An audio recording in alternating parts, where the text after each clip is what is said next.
Hi, I'm Atlas and welcome to another video. Today, I'm going to be answering the question, are all of my characters like way too similar? Because I've noticed that I use the same tropes for a lot of characters in a lot of my stories. I actually decided, I guess, that I had this problem last night. I started working on a small shorts anthology project and I realized that a character in it was super similar to another character in another story that I was writing, and similar to characters in future project ideas. This character is the sassy supporting character that rivals the main character, but you realize that her complaints were right all along. She either exits and re-enters or eventually becomes part of the main trio, which is two girls and a guy that I also write way too often. The trio is the character that we just talked about, a physically active female protagonist who makes a lot of stupid and selfish decisions, and then a male voice of reason. Let's see how long I can keep my hair down before I go insane and have to put it up. I think that the reason that this is happening is because a lot of the characters that I write are evolved from characters from different stories that are really similar to them, and so these three root characters are just evolving into many different very similar characters. And the hair is going up. There's no way I'm gonna wear a turtleneck and my hair down. So what we're gonna do is we're gonna try to remedy this problem in this video and also explore how it can be prevented in the future. Because I know a lot of writers, they struggle with making their characters way too similar or making them too much like themselves, and I definitely struggle with that too. I have noticed that when I'm at my mom's house, the videos that I film here get less views because they're less aesthetic. The room at my dad's house is a little more aesthetic, so unfortunately I don't have time to film at my dad's house, so you're gonna have to deal with this. Orange. Beige. Before we start, I want to show off this new journal that I got for my birthday. It is the same brand. It's the Lectrum 1917, and it is dotted. Everyone subscribe to this man right now. I just now discovered his YouTube channel at 7 a.m. this morning, and I'm obsessed. He's keeping me from doing a lot of work. So here's this setup. I have this so I can look up all of my characters' names because I forget them. I have my journal, I have my Algebra 2 book, and I have my tea. Now, let's finally get started. No more stalling. I set out to write down all of the names of the characters that were super similar. I initially had 3 groups, but then added a 4th. Each group was a bunch of characters that are way too similar to each other. The first one is that rival character, the second one is the protagonist character I described, and the third one is that voice of reason. The 4th group ended up being the class clown goofball type characters that are using their humor probably to deal with a traumatic past. Group 2 has a lot more than group 1 and 3. So I just added a group 4 and it is longer than group 2, and actually I just added 2 more names to group 2, so actually they're the same. They're the same length. Ow, I just hit my pimple. How we're gonna remedy this is we are going to, next to all of these characters' names, you're not gonna know who any of these characters are, but this is gonna be a little introduction for you because we're gonna examine what their situation is, how that would affect them, and how it would affect them differently even though they're so similar. So in group 1, we have Morris, we have Shuri, and then we also have Marin. But the thing about Marin is that I can cut her entirely because in the story she's in, I have not yet written her in, so she's not canon yet. Now we only have 2 people in group 1.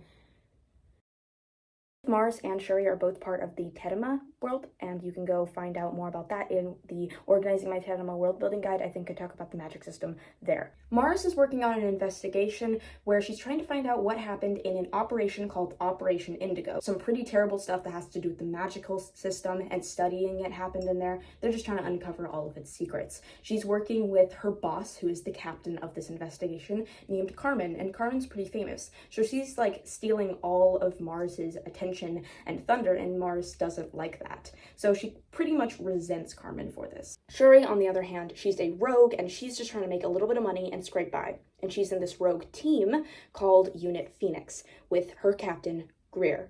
And Greer is really out there and pretty selfish, and she takes a lot of risks. Shuri does not like this, but she doesn't resent Greer for it. She's more so annoyed and is actually Greer's right-hand woman. Importantly, Suri feels undervalued in this team, her ideas are not being heard. Similarity in these 2 characters' stories is when they get frustrated with who is seen as their bosses. Shuri's conflict, also like Maris's conflict, is that she has had to fight to get where she is, and then her boss seems to do everything so effortlessly. The difference is, again, Shuri's not Greer's rival. The main similarity between these characters is that both of their struggles are that they want to be taken seriously. However, their differences are that Maris has something to prove, while Shuri's very confident in herself. Since Maris has something to prove, maybe she needs to gain a little bit of confidence throughout the story. Or option 2 is that she begins to become a little bit humble and lets go of her jealousy. Sudi, on the other hand, she's very confident in herself and her abilities. So her first arc option would be maturing and realizing that she is not taken seriously here. So she needs to go somewhere where she is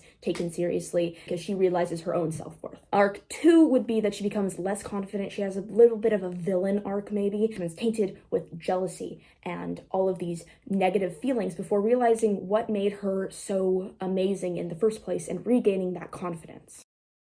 Admire my slipper socks. I've hidden myself away in the corner for this one because I am scared. It's a lot of characters. I need to go change shirts because it is hot in here. The characters here are Greer, Carmen, Felix, Tal, Rika, and you probably don't know any of them, so let me explain. Greer is a rogue boss of Sudi, and she's trying to get away from her past, but it keeps coming back to bite her. Carmen is a fighter with magic and is trying to discover her past. She's the boss of Maris. Felix, don't know the gender of Felix, is a veteran who's trying to realize that these magical powers that they have are not actually harmful and trying to teach the newest generation about their powers. It's very wholesome. Felix is trying to run away from their past. Tal, don't know the gender of Tal. Tal is leading a revolution against the state and is trying to run away from the past and go into the future. Rika is transported to a magical school where she's expected to be a straight-A student and has a lot of pressure on her and her powers, and she's trying to stay in the past before she had a responsibility. All these characters deal with the past, and the first way that I'm going to differentiate them is I'm going to change Greer's trying to get away from past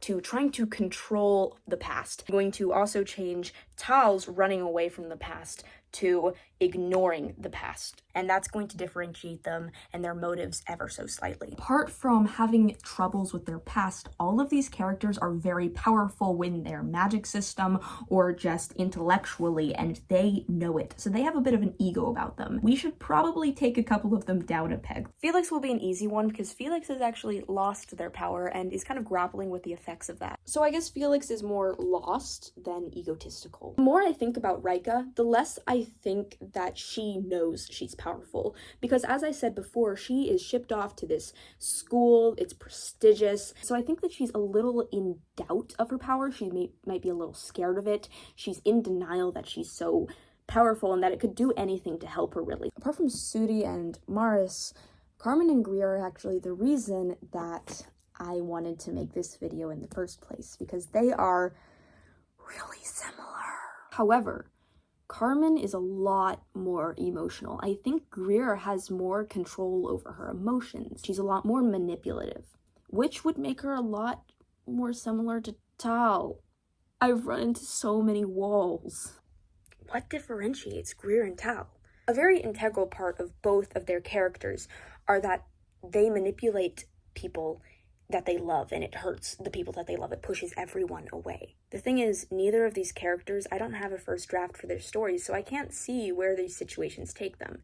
And I think that this is a situation where Greer and Tal, they're just going to have to become way different over time. One of them's in a dystopian novel, and the other is then a high fantasy novel. I'm pretty sure I'll find a way to differentiate them when I actually start writing each of their stories. The video's getting pretty long. I know, I'm editing it as I go. That kind of rhymed. But I do want to talk about groups 3 and 4 because of some very specific reasons. Really, the reason I wanted to talk about groups 3 and 4 is because the role of the character and their effect on the protagonist is going to affect how that character is perceived by the reader.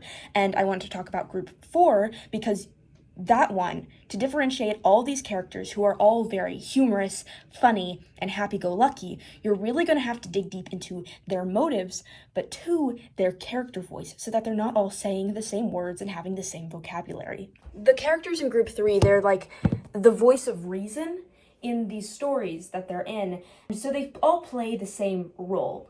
In group 4, all of these characters, they bring a certain level of humor to the story. The thing that's going to differentiate all of these characters, and we can figure this out really, really fast. In group 3, even though they all play a different role, they're going to go about that role in different ways. June is basically the voice of reason for Felix. He is going to tell Felix, hey, you don't have to be scared of power just because yours has hurt you. Since Felix is doesn't even realize that their problems are there, June is gonna have to figure out that these are the problems in the first place. Luca is the voice of reason for Carmen. He is going to show her kindness and support that she needs instead of telling her, no, do this instead. For group 4, these characters are all comic relief. They don't have the same role. The thing that really clumps them together is their humor. So I'm going to have to create a distinct character voice for each of them. I'm going to have to make them have different mannerisms. I'm going to have to make them have different reactions to stuff.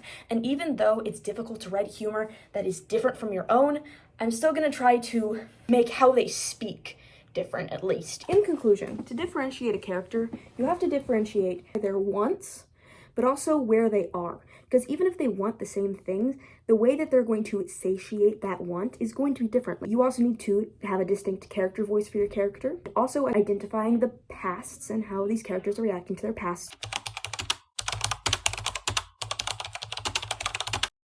Now, if you'll excuse me, I need to go differentiate the character voices for the people in group 4 because it's making me nervous. So I probably won't do it unless I force myself to do it right now.